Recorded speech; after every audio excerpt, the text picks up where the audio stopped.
दोस्तों Jayaprakash power ventures limited यानी JP power की बात करें तो कल स्टॉक में तेजी हमने अच्छी खासी देखी है और स्टॉक एक नई तेजी के साथ आगे बढ़ने को तैयार हो रहा है। यहाँ पे कुछ बड़ी अपडेट निकल के आ रही है जिनको इस वीडियो के माध्यम से हम डिस्कस करने वाले, साथ में अब क्वार्टर 4 भी आने वाला है। पिछला क्वार्टर 3 काफ़ी शानदार था, क्या इस बार भी क्वार्टर 4 बेहतर रहेगा? वैसे स्टॉक ऑलरेडी बहुत ज़बरदस्त रिटर्न दिया है लोगों को पिछले 2-3 सालों में, लेकिन ऊपर के लेवल से काफ़ी ज़्यादा करेक्शन भी हो चुका है। क्या इस लेवल पे एंट्री करनी चाहिए, जानने की कोशिश करेंगे इस वीडियो के माध्यम से। लगातार मैनेजमेंट अपने कर्ज को कम करने की कोशिश कर रहे हैं और देख सकते हो कि कंपनी के पास खुद की 2 कोल माइंस है, इस वजह से जो कोल शॉर्टेज है उसकी प्रॉब्लम इनको नहीं होती है। क्या इस समय जेपी पावर में इन्वेस्टमेंट का ये सही मौका है, जानने की कोशिश करेंगे इस वीडियो के माध्यम से। लेकिन फ्रेंड उससे पहले अगर आप पहली बार हमारे चैनल पे आए तो चैनल को सब्सक्राइब कर दीजिए, एक बेल आइकॉन दबा दीजिए ताकि जब भी नया वीडियो बने पहला नोटिफिकेशन आपको मिले। वीडियो पसंद आए तो लाइक से जरूर कीजिए। चलो फ्रेंड्स वीडियो स्टार्ट करते हैं। मैं हूँ आपका दोस्त SB दवे और हमारे अपने चैनल ऑनलाइन कमाई में आपका बहुत बहुत स्वागत है। तो सबसे पहले गुरुवार के कारोबार की बात करें तो स्टॉक की शुरुआत हुई पॉजिटिव 15.30 पर, क्लोजिंग थी बुधवार की 15.10 के आसपास। इंट्राडे में 15.55 का हाई भी बना और जो लो बना वो 15.20 का है।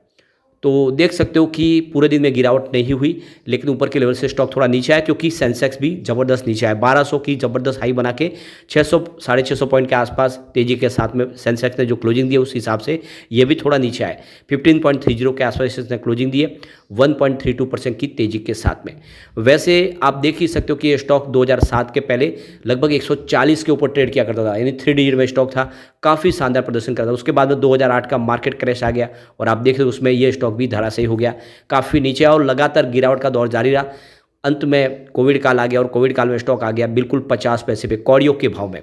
ये समझ सकते हो कि जो प्राइस थी वो सारी की सारी नीचे आ गई, 1 रुपये से भी नीचे, बहुत ज़्यादा लॉस हुआ।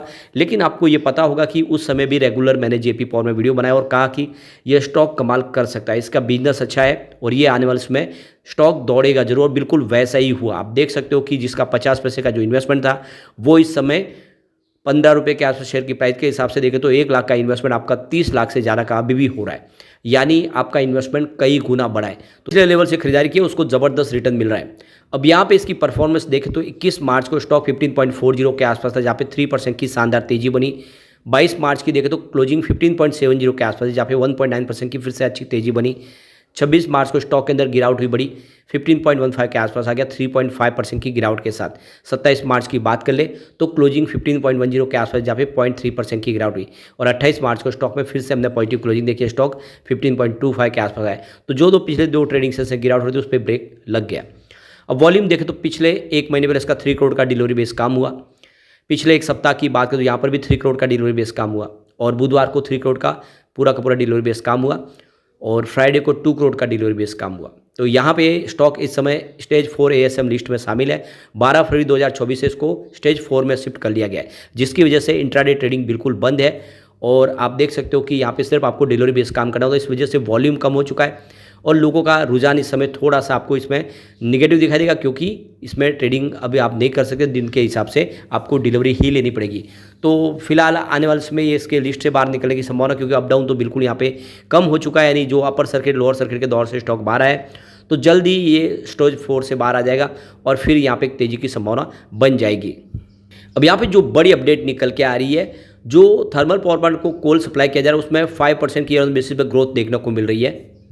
तो ये जो रिपोर्ट निकल कर आई है, थर्मल पावर प्लांट को जो कोल सप्लाई किया गया है 610.8 मिलियन टन्स का, बुधवार को जो ये हाईएस्ट आप देखें तो एक तरह से ये सप्लाई किया गया है। एनुअल टारगेट के हिसाब से देखो 610 ये जो मिलियन टन्स का ये टारगेट बनाई, बिल्कुल अच्छी हुई, एक नया हाईएस्ट टारगेट हुआ है। तो देखो कि फाइनेंशियल 2024 में बहुत ज़बरदस्त कोल सप्लाई की जा रही है क्योंकि इलेक्ट्रिसिटी कंजम्पशन बढ़ रहा है। अब इसमें अगर आप पिछले साल देखें तो ये करीब 581.5 मिलियन टन्स के आसपास ही यहाँ पे कोल सप्लाई की गई थी। उसमें आप देखें तो 29.3 मिलियन टन्स का इस बार वृद्धि हुई है, यानी 5% की वृद्धि हुई है पिछले साल के मुकाबले। तो कोल इंडिया लिमिटेड की तरफ से जो सप्लाई की जा रही है कोल, उसमें यहाँ पे वृद्धि हो गई है और 1.76 मिलियन टन पर डे के हिसाब से यहाँ पे कोल सप्लाई किया जा रहा है। और ये बहुत बड़ी गुड न्यूज़ एक तरह से। इसका मतलब ये है कि इलेक्ट्रिसिटी जनरेशन बढ़ रहा है और रेवेन्यू बढ़ता हुआ दिखाई देगा इन कंपनियों का। पिछले 2-3 सालों से लगातार कोल की सप्लाई बढ़ी रही है। फाइनेंशियल 2023 की बात करें तो 586.6 मिलियन टन के आसपास था, और उसके अगले साल देखें तो पिछले साल ये 565 मिलियन टन के आसपास। लगातार यहाँ पे वृद्धि हो रही है, हर साल इलेक्ट्रिसिटी कंजम्पशन बढ़ रहा है और इसलिए कोल की सप्लाई बढ़ाई जा रही है CIL की तरफ से। तो यहाँ पे देखिए 26 मार्च के दिन 47.1 मिलियन टन के आसपास कोल सप्लाई किया गया है, और ये 13.7 मिलियन टन ज़्यादा है पिछले साल के मुकाबले। तो कुल मिला के देखोगे लगातार कोल सप्लाई बढ़ रही है, और ये एक तरह से देखें तो बहुत अच्छी बात है। इसके अलावा सरकार ने जो कोल लॉजिस्टिक प्लान है उस पॉलिसी में भी 29 फरवरी को एक नया बदलाव किया, जिसके तहत जो इम्पोर्ट कोल मैंडेटरी कर दिया गया है कि पावर प्लांट में कुछ इंपोर्ट कोल को भी इस्तेमाल करना होगा ताकि कोल शॉर्टेज ना हो पाए। इसके लिए अब कमर कस ली है सरकार ने। तो कुल मिला के आने वाले समय सरकार ने जो गोल सेट किया उस हिसाब से इलेक्ट्रिसिटी कंजम्पशन बढ़ेगा, और आप देख सकते हो कि 2030 तक का जो अनुमान लगाया गया है करीब 1.5 बिलियन टन की जरूरत पड़ेगी कोल की। तो ये आप समझ सकते हो कि आने वाले समय भी बहुत ज़्यादा फ्यूचर ब्राइट है कोल बेस्ड पावर प्लांट का, और ऐसे में जेपी पावर में हमें एक बड़ी तेज़ी देखने को मिल सकती है। फंडामेंटली भी कंपनी बहुत मजबूत। आप देखो इसका मार्केट कैप 10,472 करोड़ के आसपास है। इसका पी रेशियो 26.81 का, पीबी रेशियो 0.98 है। इंडस्ट्रीज़ का पी रेशियो 21.30 है, और डेट टू इक्विटी रेशियो मात्र 0.41 है। इसका ROE 0.48% है, और EPS इसका 0.57 है, और यहाँ पे बुक वैल्यू इसकी 15.62 की है। तो अपनी बुक वैल्यू से भी अभी भी नीचे स्टॉक है, आपको दिख रहा है। फेस वैल्यू 10 है। तो फंडामेंटली कंपनी बहुत मजबूत है। और अब हमारे सामने Q4 भी आने वाला है। Q3 काफ़ी बेहतर था। दिसंबर 2022 में जहाँ पे रेवेन्यू 1206 करोड़ के आसपास था, वो दिसंबर 2023 में बढ़ के 2214 करोड़ तक पहुँच गया। सितंबर में 1359 करोड़ के आसपास था। तो रेवेन्यू बिल्कुल बड़ा है, चाहे आप क्वार्टर ऑन क्वार्टर बेसिस पे देख ले या ईयर ऑन बेसिस पे देख ले। तो इसके अलावा प्रॉफिट में तो बहुत भारी उछाल देखने को मिला, क्योंकि दिसंबर 2022 में 218 करोड़ का भारी भरकम लॉस था। दिसंबर 2023 में 173 करोड़ का ज़बरदस्त प्रॉफिट हुआ। सितंबर में 68.66 करोड़ का प्रॉफिट था। तो क्वार्टर बेसिस पे प्रॉफिट डबल हुआ है, लेकिन ईयर ऑन बेसिस पे तो बड़े लॉस से प्रॉफिट में आई है कंपनी, और ऐसे में इसकी प्राइस बढ़ सकती है आराम से। इसमें कोई इसको रोक नहीं पाएगा, और कंपनी लगातार अपने कर्ज को भी कम करी है। बहुत जल्द कर्ज मुक्त होने की संभावना बन रही है। तो ये देख सकते हो कि कंपनी इसके जो विष्णुप्रयाग में हाइड्रो इलेक्ट्रिक पावर प्लांट में यानी ग्रीन एनर्जी में भी कंपनी काम कर रही है। ये इसके लिए बड़ी बात है, और सरकार को पूरा इसका जो है इस सेक्टर को सपोर्ट मिल रहा है। ऐसे में आपको निवेश करना चाहिए लॉन्ग टर्म का नजरिया लेके। अब एक बार हम इसकी परफॉर्मेंस को देख लेते हैं पावर इंडेक्स के मुकाबले और सेंसेक्स के मुकाबले। तो देख सकते हो कि जेपी पावर ने पिछले 10 सालों में 1% का पॉजिटिव रिटर्न दिया। इस दौरान बीएसई पावर इंडेक्स में 14% की तेजी बनी है। स्मॉल कैप 20% दौड़ा है, तो विनर यहाँ पे स्मॉल कैप है।